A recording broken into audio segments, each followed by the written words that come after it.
What's the millennial question? Apparently, millennials as a generation, which is a group of people who were born approximately 1984 and after, are tough to manage. And they're accused of being entitled and narcissistic and self-interested, unfocused, lazy. But entitled is the big one. And because they confound leadership so much, what's happening is leaders are asking the millennials, what do you want? And millennials are saying, we want to work in a place with purpose, love that. We want to make an impact, you know, whatever that means. We want free food and beanbags. And so somebody articulates some sort of purpose, there's lots of free food and there's beanbags, and yet for some reason, they're still not happy. And that's because they're missing. There's a missing piece. What I've learned is that I can break it down into 4 pieces. Right? There are four things, 4 characteristics. One is parenting. The other one is technology. The third is impatience, and the fourth is environment. The generation that we call the millennials, too many of them grew up subject to, not my words, failed parenting strategies. You know? Where, for example, they were told that they were special all the time. They were told that they could have anything they want in life, just because they want it, right? They were told, some of them got into honors classes, not because they deserved it, but because their parents complained. And some of them got A's, not because they earned them, but because the teachers didn't want to deal with the parents. Some kids got participation medals. You got a medal for coming in last, right? Which the science we know is pretty clear, which is it devalues the medal and the reward for those who actually work hard, and it actually makes the person who comes in last feel embarrassed because they know they didn't deserve it, so it actually makes them feel worse, right? So you take this group of people, and they graduate school, and they get a job, and they're thrust into the real world, and in an instant, they find out they're not special, their moms can't get them a promotion, that you get nothing for coming in last, and by the way, you can't just have it because you want it. Right? And in an instant, their entire self-image is shattered. And so you have an entire generation that's growing up with lower self-esteem than previous generations. The other problem, to compound it, is we're growing up in a Facebook, Instagram world. In other words, we're good at putting filters on things. We're good at showing people that life is amazing even though I'm depressed, right?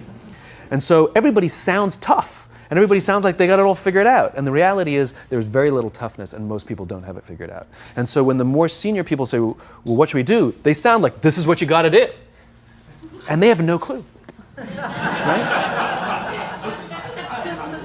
So you have an entire generation growing up with lower self-esteem than previous generations, right?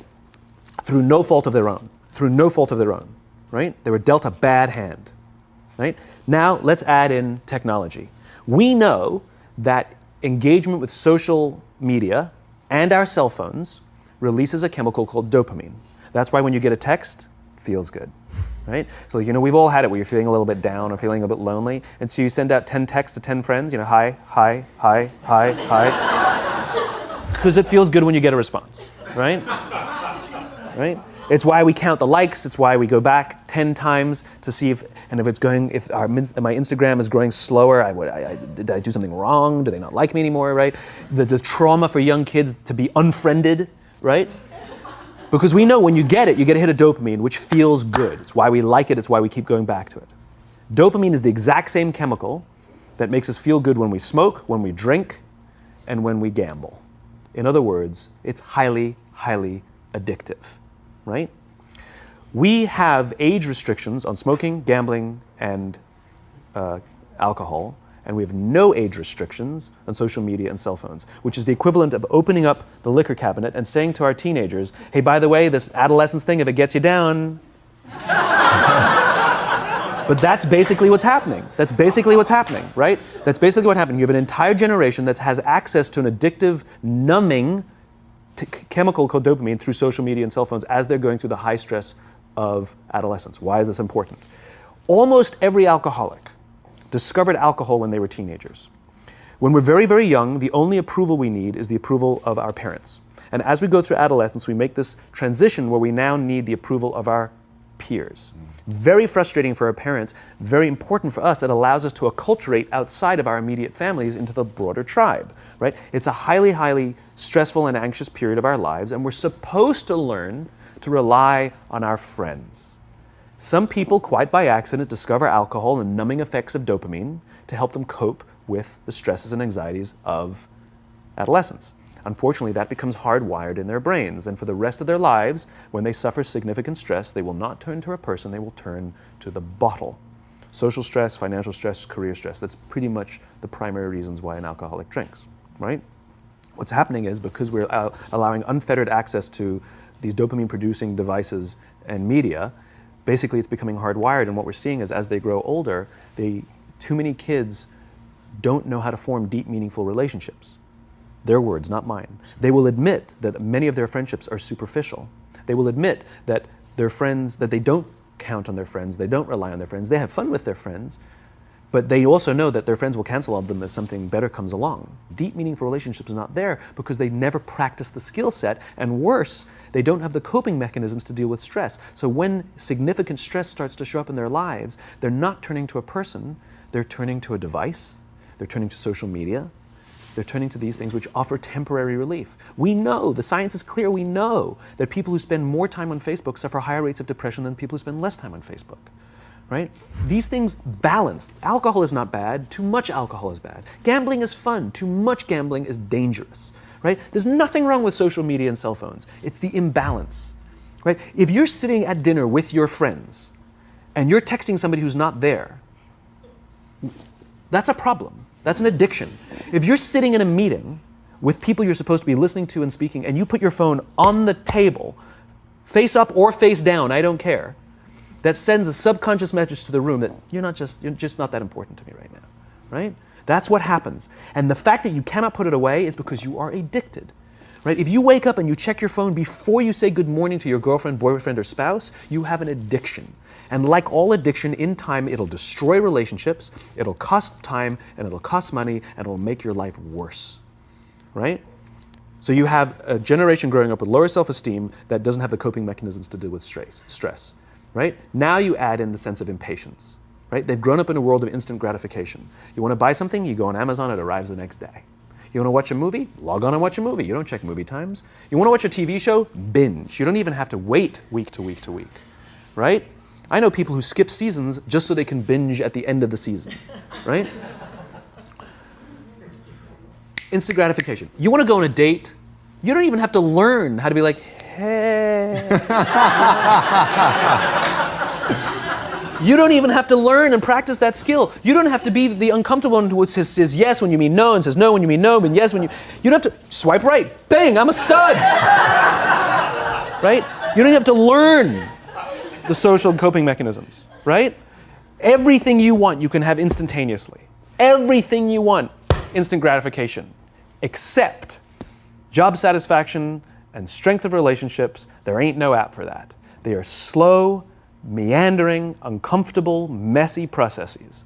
And so I keep meeting these wonderful, fantastic, idealistic, hardworking, smart kids. They've just graduated school. They're in their entry-level job. And I sit down with them and I go, how's it going? They go, I think I'm going to quit. I'm like, why? They're like, I'm not making an impact. I'm like, you've been here 8 months. You know? It's as if they're standing at the foot of a mountain and they have this abstract concept called impact that they want to have in the world, which is the summit. What they don't see is the mountain. I don't care if you go up the mountain quickly or slowly, but there's still a mountain. And so what this young generation needs to learn is patience.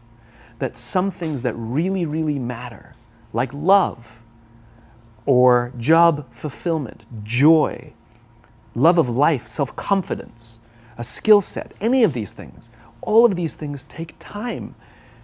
Sometimes you can expedite pieces of it, but the overall journey is arduous and long and difficult. And if you don't ask for help and learn that skill set, you will fall off the mountain, or you will, the worst case scenario, and we're already seeing it, the worst case scenario is we're seeing an increase in suicide rates, we're seeing an increase in this generation, we're seeing an increase in accidental deaths due to drug overdoses, we're seeing more and more kids drop out of school or take leaves of absence due to depression, unheard of.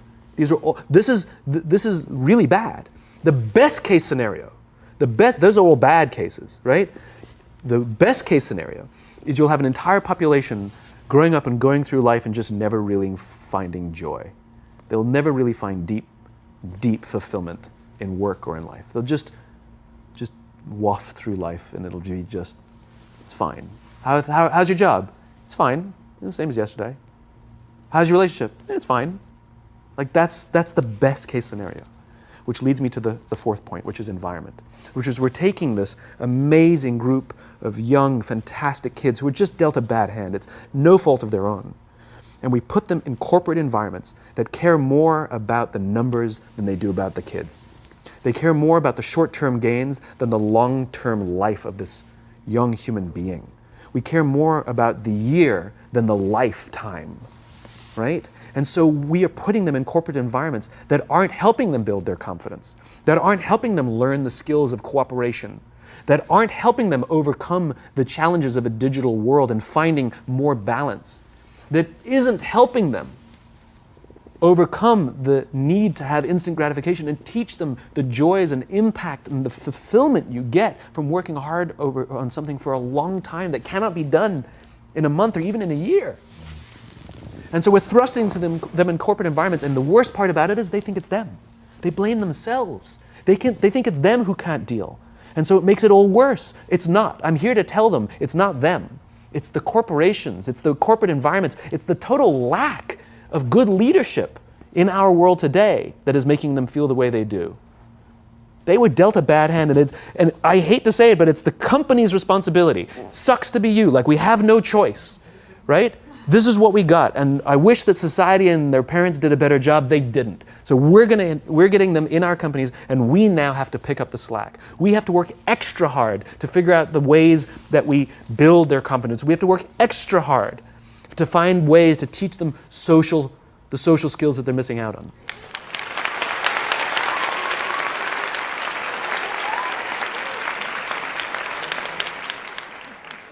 For more interesting videos like this one, please subscribe.